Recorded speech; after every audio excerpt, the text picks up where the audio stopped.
दोस्तों, आज आपके सामने हमारे मारवाड़ के गांधीवादी विचारक और भुट्टो के नाम से विख्यात राजनीति के अनंदाराम जी भुट्टो साहब से आज हमारे वर्तमान राजस्थान की राजनीतिक घटनाक्रम के बारे में चर्चा करेंगे।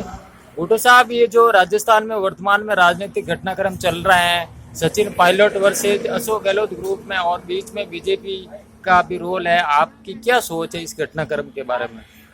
भाई ओम जी मार साहब, हम तो सद अंदराम चौधरी शुरू से ही राजनीति में नेता तो नहीं बने, लेकिन कई बातों का अनुभव को लेकर चल रहे हैं। ये घटनाक्रम तो चलता आया है, लंबे समय से हम देख रहे हैं। शेखर साहब को भी देखा है उठ पटाख में, उनको भी 14 पंडे आदमी जैसे तैसे करके लेने थे, पार्टी में लिए और सत्ता चलाई।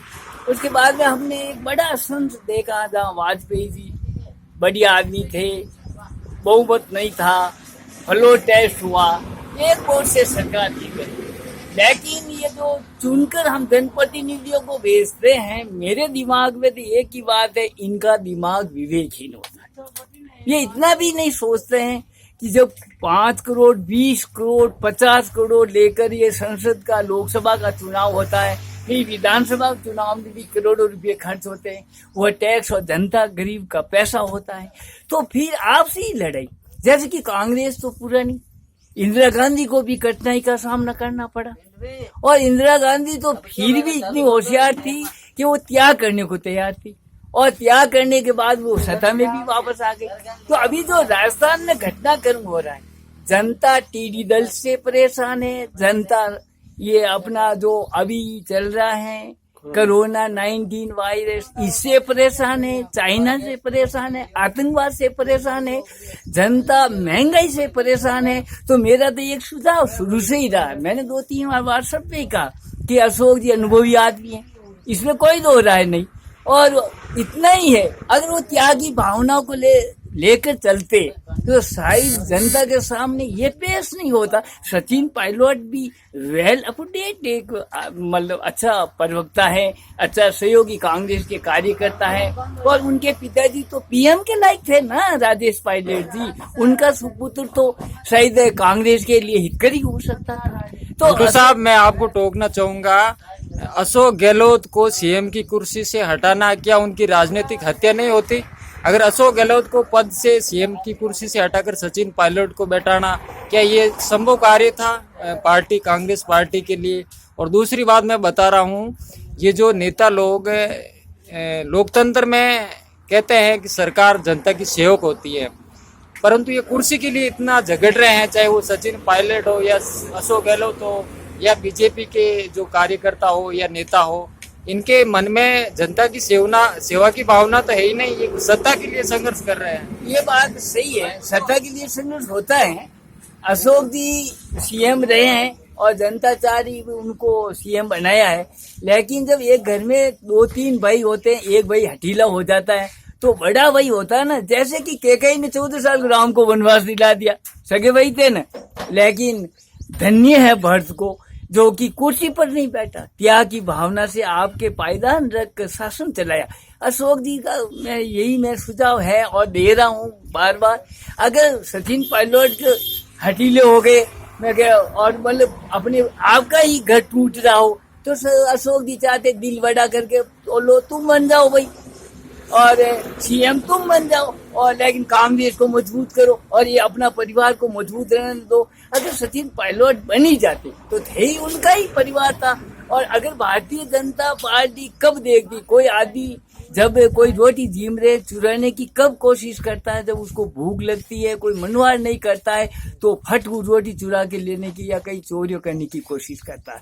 तो इस समय जो राजनीतिक में चाहे भारतीय जनता पार्टी को कहीं मिला है सुरा कि अपने भूखे हैं सत्ता के, अपनी कुर्सी चली गई वापस, भारतीय जनता पार्टी कैसा है, उसको सत्ता की उनको भी भूख लगी, तो वह भूख लगी तो उनको पहले मनवार करते थे, अपना घर मजबूत करके आओ जीमना हो तो तुम भी जीमिए। आप स्पष्ट बताओ कि ये कांग्रेस की आपसी लड़ाई है या बीजेपी का प्रोपोगंडा है कि अशोक गहलोत सरकार को हटाना? आप पहले से देख रहे हैं, बीजेपी ने गोवा हो, चाहे मणिपुर हो, चाहे अरुणाचल प्रदेश हो, मध्य प्रदेश हो, बीजेपी कांग्रेस मुक्त भारत चाहती है। तो हो सकता है ये भी बीजेपी ऐसे- का एक अगला प्लान हो। ये बात है, सही है। कोई भी सत्ता में होता है तो अपना पूरा सत्र मतलब चाहता है कि मेरा सत्र मैं छत्रपति कैसे बनूं पूरे देश में। ऐसे राजा महाराजाओं में भी होता था, राजा महाराजा लड़ते थे। तो मेरे यहाँ कहने का मतलब ये है कि ऐसा जब कोई भी सत्ता हो, कांग्रेस का शासन भी था तो बार बार ऐसे सरकारें गिरा के सरकारें बना ली गई। और हरियाणा के भजन लाल जी थे, पूरे के पूरे कांग्रेस में आके कांग्रेस की सत्ता बना दी। वो दूसरी पार्टी के थे ना, वो कांग्रेस के नहीं थे, लेकिन भजन लाल जब वो कांग्रेस में आ गए और पूरी की पूरी सत्ता। अशोक जी ने भी बहुजन समाज पार्टी का सफाई करते हुए अपने पार्टी में मिला लिया। और ये सत्ता का जब समीकरण की भूख, जब सत्ता की भूख लगती है तो चाहे भारतीय जनता पार्टी हो, वो भी दूर से धोई हुई नहीं। और कांग्रेस भी पूर्व, हम जो हमारा, मैं डायरी लिखता हूँ 60 साल से, मेरा अनुभव है 10-12 बार कांग्रेस शासन भी ऐसा हुआ। और अब जब भारतीय जनता पार्टी, तो अब मोदी जी करे, मोदी जी की टीम करे, तो सत्ता की भूख सबको लगती है। तो ये कार्रवाई हो रही है, आवेदन नहीं, मुझे पसंद नहीं है।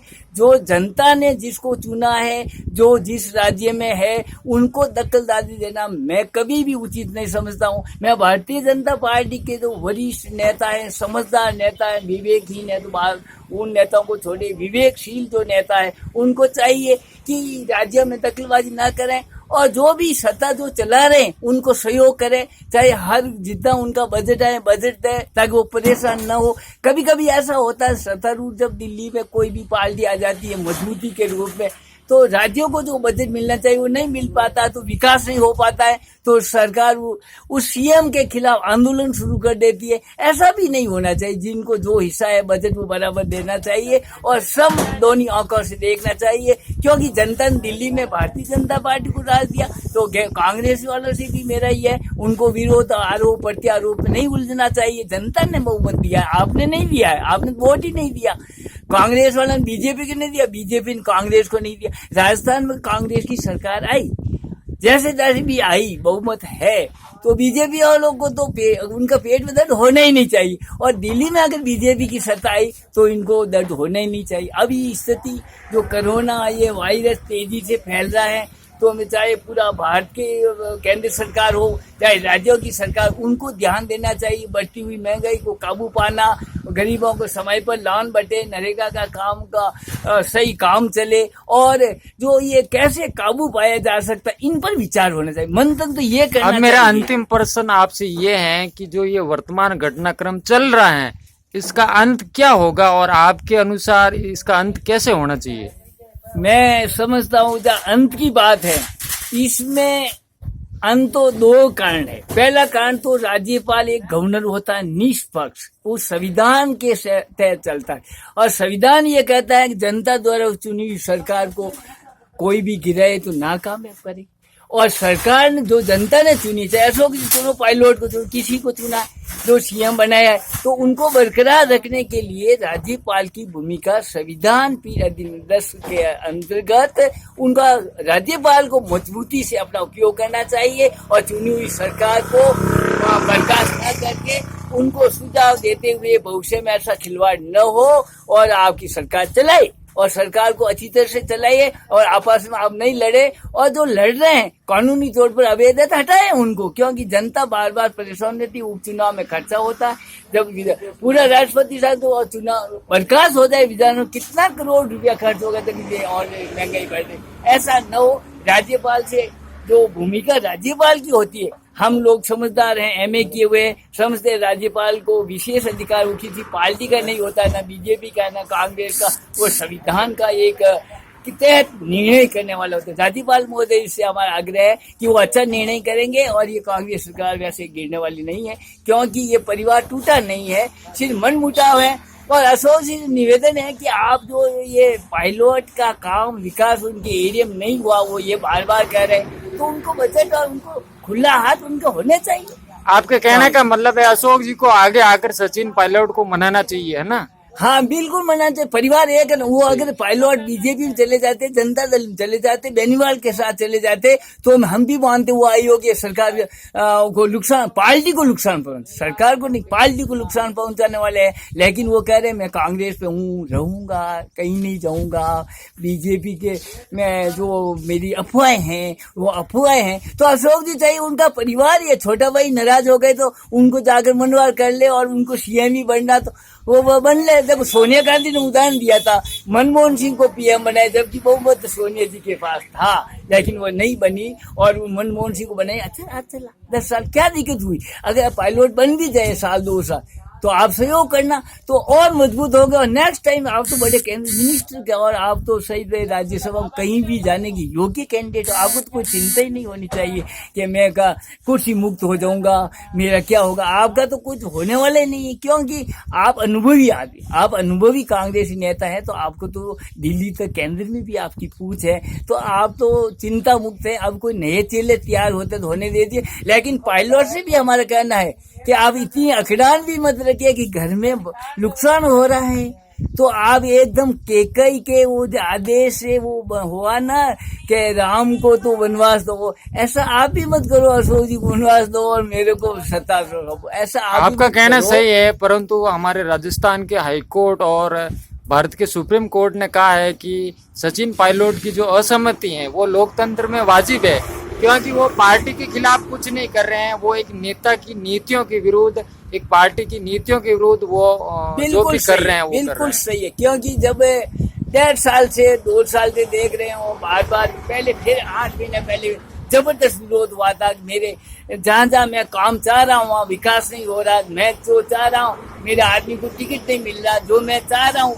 मेरा एक भी काम नहीं हो रहा। और कलेक्टर और एसडीएम वगैरह जितने भी अधिकारी हैं मेरे को रब मान कर मेरे आदेश को रद्दी की टोकरी में डाल देते हैं। उनको इशारा शायद दिल्ली से बीजेपी का तो हो नहीं सकता, वो तो कांग्रेस पार्टी के कोई नेताओं का ही है, इससे वो परेशान थे। आज भी कह रहे मैं काम नहीं होने से, विकास नहीं होने से, मेरे 10-12 जिला में विकास नहीं होने से मैं परेशान हूँ और मेरे कोई भी आदेश निर्देश को निरस्त करके रद्दी की टोकरी में डाल दिया जाता है, मैं उससे परेशान हूँ। मैं कांग्रेस से परेशान नहीं हूँ, मैं कांग्रेस पार्टी नहीं छोड़ूंगा, मैं कांग्रेस में मेरे पिताजी रहे हैं और बहुत बड़ा मान सम्मान पाया है, मैं भी इसी पार्टी में रहूंगा। लेकिन अशोक जी के दबाव में और मेरे काम रुका कर अगर ईर्ष्याबाजी रखते तो 1 मिनट भी मैं सहन नहीं करूंगा, सहन करने वाला नहीं हूँ।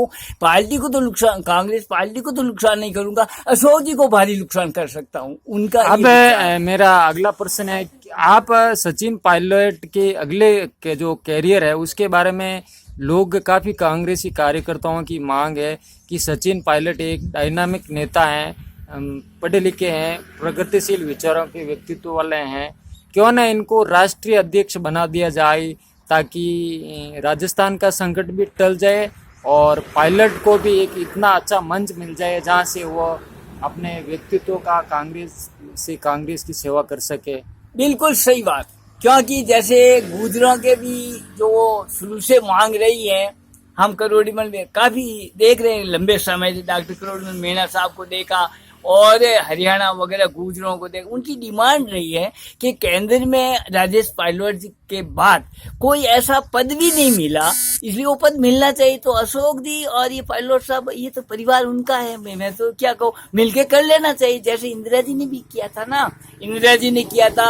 उसके बाद में नेहरू जी ने तो बहुत वो होशियार थे, उन्होंने ऐसा किया था कि जो भी कोई नाराज या बाहुल्य देखकर, चाहे जाट समाज हो चाहे गुजर समाज हो, कोई भी हो, उनका बाहुल्य को देखकर उनको बड़ा पद दिया है। मुसलमानों, अल्पसंख्यक मुसलमानों को भी दिया है पद, तो इनको भी दे देना चाहिए। वास्तव में ये लायक तो बनेंगे, मैं अभी लायक इसलिए नहीं समझता हूँ, राज्य स्तर की राजनीति तो उन्होंने की, लेकिन जो केंद्र की है, केंद्र में वो एक बार मंत्री भी रह चुके हैं, इसलिए शायद उनको अनुभव है। लेकिन केंद्र में मंत्री वो रहे 2 बार, लेकिन जो पूरे देश के अध्यक्ष को बहुत बड़ी जिम्मेदारी समझे, क्यों हमारे 28 राज्य हैं, 7 केंद्र प्रदेश शासित है, अलग अलग भाषाएं हैं, अलग अलग भौगोलिक स्थितियां हैं, उनको समझने में इनको साल भर समय लगेगा। लेकिन अगर कांग्रेस पार्टी चाहे सहयोग करे, अपने अनुभवों का लाभ सचिन पायलट को देवे, तो निश्चित रूप से बड़े बड़े माने हुए नेता बन जाएंगे और कांग्रेस पार्टी पूरे देश राष्ट्रीय स्तर पर आने वाले समय में अब मैं चॉइस की तो मैं कह नहीं रहा हूँ कि उठपटाक चल रही है, आने वाले समय बड़ी मजबूत बन सकती है। जैसे इंदिरा जी को संकट आया था और सरकार वो खुद हार गई थी, ऐसा संकट आया था, उनका बहुमत भी नहीं था, लेकिन वह एकदम आहिस्ता नहीं हुई और पार्टी कांग्रेस में वो रहकर अपना काम करती रही, तो एक बार वापस मान नेता बन गई। तो अगर किसी भी प्रकार से पायलट साहब कांग्रेस में कहीं पे भी सेटल नहीं हो तो पायलट साहब का अगला भविष्य कैसा रहेगा? उसमें बड़ी बाधाएं आएगी, क्योंकि हमने हनुमान बेलीवाल जी को देखा, बाहुबली है जाटों का, बहुत माने हुए नेता है, बोल्ड भी है। आज वसुंधरा जी से और ये जो अपने घनश्याम तिवारी वगैरह जो भी मैंने बीजेपी के देखे, वो भी माथुर साहब को, वो इतने बोल्ड नहीं जितना हनुमान जी बेलीवाल बोल्ड है, लेकिन वह एकदम पार्टी से छिटक गई। अब छिटकने के बाद में पार्टी को मजबूत वापस बनाने, जड़ें रोपने में, पौधा वापस हरा भरा में बहुत समय लग जाता है।